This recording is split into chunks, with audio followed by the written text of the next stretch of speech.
أعوذ بالله من الشيطان الرجيم بسم الله الرحمن الرحيم ألف لام را تلك آيات الكتاب المبين إنا أنزلناه قرآنا عربيا لعلكم تعقلون صدق الله مولانا العظيم وصدق رسوله النبي الكريم اللهم صل على محمد النبي الأمي وعلى آله وصحبه وسلم تسلیما۔ محترم سامعین دی وقار، آپ کے سامنے قرآن مجید فرقان حمید میں سے سورہ یوسف کے پہلے رکوع کی پہلی 2 آیات کی تلاوت کرنے کی سعادت حاصل کی ہے۔ محترم سامعین، سیدنا یوسف علیہ السلام کا واقعہ قرآن مجید فرقان حمید میں ایک پوری سورت کے اندر بڑی تفصیل کے ساتھ اللہ کریم نے اس کو بیان کیا۔ اس سورت کا شان نزول یہ ہے کہ یہ سورت مکہ کے اندر اس وقت نازل ہوئی جب مشرکین مکہ نے نبی پاک صلی اللہ علیہ وسلم کو نے سوچا کہ وہی ان کے ذہنوں میں یہ تھا کہ اللہ کی طرف سے یہ کلام نازل تو نہیں ہو رہا، نعوذ باللہ آپ علیہ السلام اپنی طرف سے یہ باتیں بتا رہے ہیں۔ تو انہوں نے مدینہ کے یہود سے یہ مشورہ کیا، تو انہوں نے کہا کہ آپ ایسا کریں کہ ان سے یہ سوال کریں کہ یہ حضرت یعقوب اور یہ بنی اسرائیل کیسے جو یہ اس کا جو مسکن تھا، رہنے کی جگہ تھی، وہ تو فلسطین تھا، تو یہ کیسے مصر کے اندر کس طریقے سے چلے گئے، اس کے متعلق آپ ذرا بتائیں۔ تو ان کے ذہنوں میں یہی تھا کہ واقعہ اتنا مشہور نہیں ہے اور سارا یہ بات کس طریقے سے ان کو جو ہے پتہ چلے گی نبی پاک صلی اللہ علیہ وسلم کو، اور جب آپ علیہ السلام اس سوال کا جواب دے نہیں سکیں گے، عاجز آ جائیں گے، تو ہماری دھاک بیٹھ جائے گی۔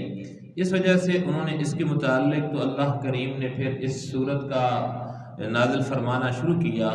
اور پھر بتایا گیا کہ اسی طریقے سے سیدنا ابراہیم علیہ السلام کی اولاد حضرت یعقوب، اور یعقوب ہی کا لقب بنی اسرائیل تھا، اسرائیل اور ان کی اولاد بنی اسرائیل کے نام سے حضرت اسحاق علیہ السلام، اور وہاں انہیں کے جو ہے حضرت یعقوب علیہ السلام کے جو ان کے والد تھے حضرت اسحاق علیہ السلام، اور یعقوب علیہ السلام کے 12 بیٹے ہوئے، اور وہاں پہ وہ رہ رہے تھے۔ وہاں سے وہ پورا واقعہ جو آگے تفصیل کے ساتھ آئے گا کہ حضرت یوسف علیہ السلام کو بھائیوں نے جب کنویں کے اندر ڈالا، وہاں سے قافلہ آیا، وہ اٹھا کے لے گیا، اور وہاں جا کے مصر کے اندر ان کو جو ہے وہ غلام کی طرح بیچ دیا گیا، اور وہاں پہ وہ غلامی کے اندر انہوں نے اپنی زندگی بھی گزاری، اور اس کے بعد پھر جب ضرورت پڑی، الزام لگا،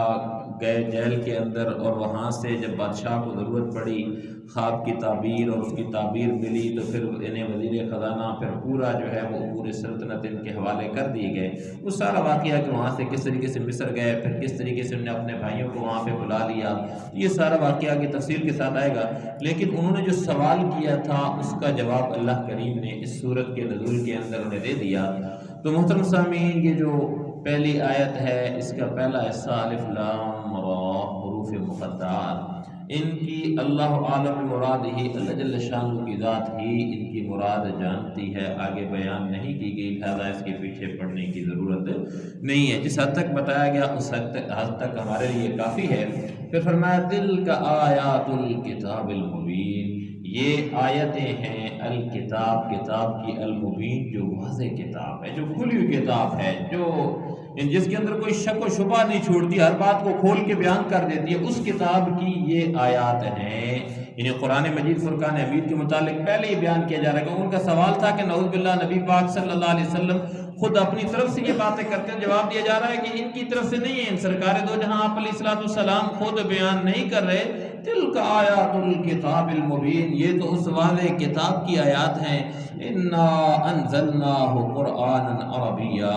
بے شک ہم نے اس کو نازل کیا ہے، قرآن کو عربیہ، عربی زبان کے اندر ہم نے اس کو نازل کیا ہے، یعنی ایسا قرآن ہم نے بنا کر اتارا ہے جو عربی زبان میں ہے، لعلکم تعقلون، تاکہ تم سمجھ سکو، تاکہ اس سے تم کچھ حاصل کر سکو۔ تو ظاہر ہے کہ اولین مخاطب اس کے جو تھے قرآن مجید فرقان حمید کے، وہ اہل عرب تھے، جیسے فرمایا جا رہا ہے لعلکم تعقلون، تاکہ تم اس چیز کو سمجھ سکو، اس لیے اس کو عربی کے اندر ہم نے اس قرآن مجید فرقان حمید کو نازل کیا ہے۔ پھر اللہ فرما رہے ہیں نحن نقص علیک احسن القصص کہ اے پیغمبر صلی اللہ علیہ وسلم ہم نے آپ پر قرآن جو وحی کے ذریعے بھیجا ہے، نحن نقص ہم بیان کرتے ہیں علیک آپ کے اوپر احسن القصص بہترین جو ہے اس قصے کو، بما اوحینا جو ہم نے وحی کیا علیک آپ کی طرف، هذا القرآن یہ قرآن، یعنی یہ جو قرآن ہم نے آپ کی طرف وحی کے ذریعے بھیجا ہے، اس میں ہم آپ کو ایک بہترین احسن القصص کے بہترین واقعہ جو ہے وہ سناتے ہیں، اس کے متعلق بیان کیا جا رہا ہے کہ بہترین واقعہ احسن القصص اللہ نے اس کے متعلق فرمایا، باقی کسی واقعے کے متعلق اللہ جل شان یہ نہیں فرمایا، تو قرآن اس کا گواہ ہے کہ بہترین واقعہ بہترین قصہ جو ہے جو ہم نے آپ کی طرف بھیجا، یہ شبہ بھی ختم ہو گیا کہ کوئی اور بتاتا ہے، نعوذ باللہ نبی پاک صلی اللہ علیہ وسلم اپنی طرف سے بیان کرتے ہیں، اللہ نے ایک ایک نفس کے اندر نچوڑ، نحن ہم نقص بیان کرتے ہیں علی کا آپ کے اوپر ہی، ہم آپ کو سنا رہے ہیں، آپ خود اپنی طرف سے نہیں، نہ ہی کوئی اور شخص، اور پھر فرمایا احسن القصص کی بہترین قصہ ہے، اور پھر فرمایا بما اوحینا جو ہم نے وحی کیا علی کا آپ کی طرف، هذا القرآن اس قرآن میں سے، اور یہ بھی فرما دیا کہ وَإِن كُنْتَ مِن قَبْلِهِ لَمِنَ الْغَافِلِينَ، ان کا اس بات کو رد کرنے کے لیے جو تھا کہ وَإِن كُنْتَ اگرچہ آپ تھے من قبل اس سے پہلے لَمِنَ الْغَافِلِينَ کہ آپ کو اس کا علم نہیں تھا، یعنی واقعہ آپ نے سنا ہوا نہیں تھا، آپ تک اس کے متعلق آپ کو اس کی خبر نہیں تھی، یعنی آپ اس سے پہلے اس واقعے سے بالکل بے خبر تھے، آپ کو علم نہیں تھا، اللہ کریم نے آپ کی طرف وحی کی اور آپ اب یہ سنا رہے ہیں، اور پھر فرمایا جا رہا ہے اس وقت کے متعلق یہ بات کی جا رہی ہے، اس وقت کی بات ہے اذ قال یوسف لابیہ کہ جب یوسف علیہ السلام نے اپنے والد سیدنا یعقوب علیہ السلام سے کہا تھا، اذ قال جب کہا یوسف علیہ السلام لے ابھی اپنے والد محترم سے، یا ابت اے ابا جان انی رأیت احد عشر کوکبا کہ بے شک رأیت میں نے دیکھا ہے احد عشر کوکبا 11 ستاروں کو میں نے دیکھا، والشمس اور سورج کو، والقمر اور میں نے چاند کو دیکھا ہے، رأیتہم لی ساجدین کہ یہ سب مجھے سجدہ کر رہے ہیں، رأیتہم میں نے ان کو دیکھا کہ لی میرے لیے ساجدین سجدہ کر رہے ہیں، اس کے متعلق انہوں نے اپنی خاص کی تعبیر اپنے ابا جان کو بتائی، سیدنا یعقوب علیہ السلام کو جب بتائی تو والد محترم تھے سمجھ گئے، کیونکہ حضرت یعقوب علیہ السلام کی پہلی بیوی سے 10 بیٹے تھے اور دوسری بیوی سے بنیامین اور حضرت یوسف علیہ السلام 2 بیٹے تھے، اور ویسے بھی بھائیوں کے اندر ایک چیز چھوڑا جن کو اللہ نے اولاد سے نواز رکھا ہے، 2 بیٹے ہیں، 3 ہیں، 4 ہیں، تو گھر میں دیکھتے رہتے ہیں کسی ایک کے ساتھ تھوڑا سا بندہ مسکرا کے اگر گفتگو کر لے تو دوسروں کو اسی وقت احساس ہوتا ہے کہ ابا جان کی توجہ یہ امی کی ادھر کیوں چلے گئی، ہمیں مجھے اس طریقے سے کیوں نہیں ہے، کسی کو پہلے دے دی تو اس کو پہلے کیوں دی ہے، مجھے کیوں نہیں دی، ایک فطرتی چیز ہے۔ اب یہاں پہ پھر دوسری چیز بھی تھی کہ مائیں الگ الگ ہوں تو پھر اور بات بڑھ جاتی ہے، تو اب اس وقت یہ چھوٹے تھے اس وجہ سے ان کی طرف توجہ بھی، تو اب وہ کہنے لگے حضرت یعقوب علیہ السلام کہ یا بنیا اے میرے بیٹے لا تقصص، آپ نے اس کو قصہ نہیں کرنا، بیان نہیں کرنا ہے، رؤیا کا آپ نے خواب کو جو آپ نے دیکھا یہ اپنے بھائیوں کے سامنے یا لوگوں کے سامنے بات بیان نہیں کرنی، بات پھیلے گی، وہ پھر اس وجہ سے پریشان ہو اللہ اخوت کا کہ جو آپ کے بھائی ہیں، انہوں نے کہا کہ بیٹا اپنا یہ خواب اپنے بھائیوں کو نہ بتانا، کہیں ایسا نہ ہو کہ وہ تمہارے لیے کوئی سازش تیار کریں، فَكِيدُوا لَكَ كَيْدًا، کوئی تدبیر کریں، کوئی سازش کریں آپ کے لیے کہ تاکہ محبت کم ہو جائے، یا وہ ظاہر ہے کہ وہ بھی نبی زادے تھے، اللہ کے ایک نبی کے بیٹے تھے، انہیں پتہ تھا کہ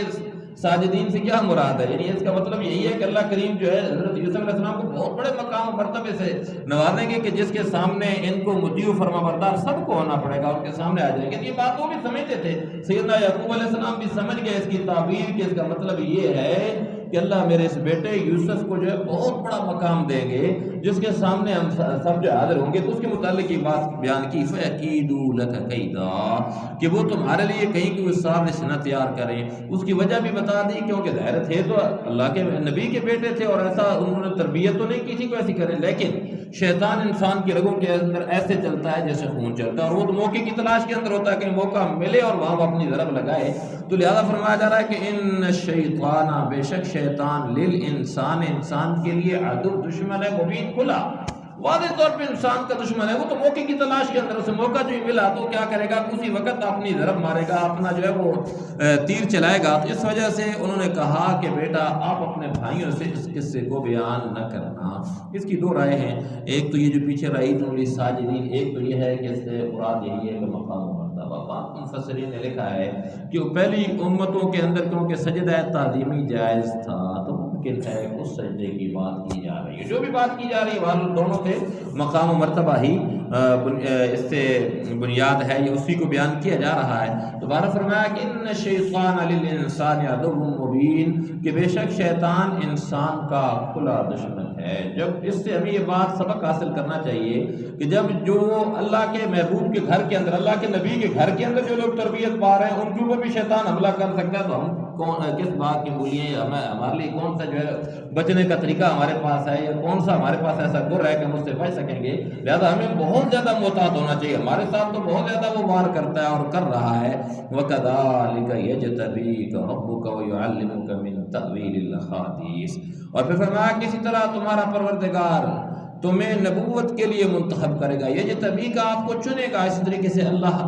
جل شانہ آپ کو، جو رب کا آپ کا پروردگار ہے، اس کے متعلق فرمایا جائے وَيُعَلِّمُكَ مِن تَأْوِيلِ الْأَحَادِيثِ، اور تمہیں تمام باتوں کا صحیح مطلب نکالنا سکھا دے گا.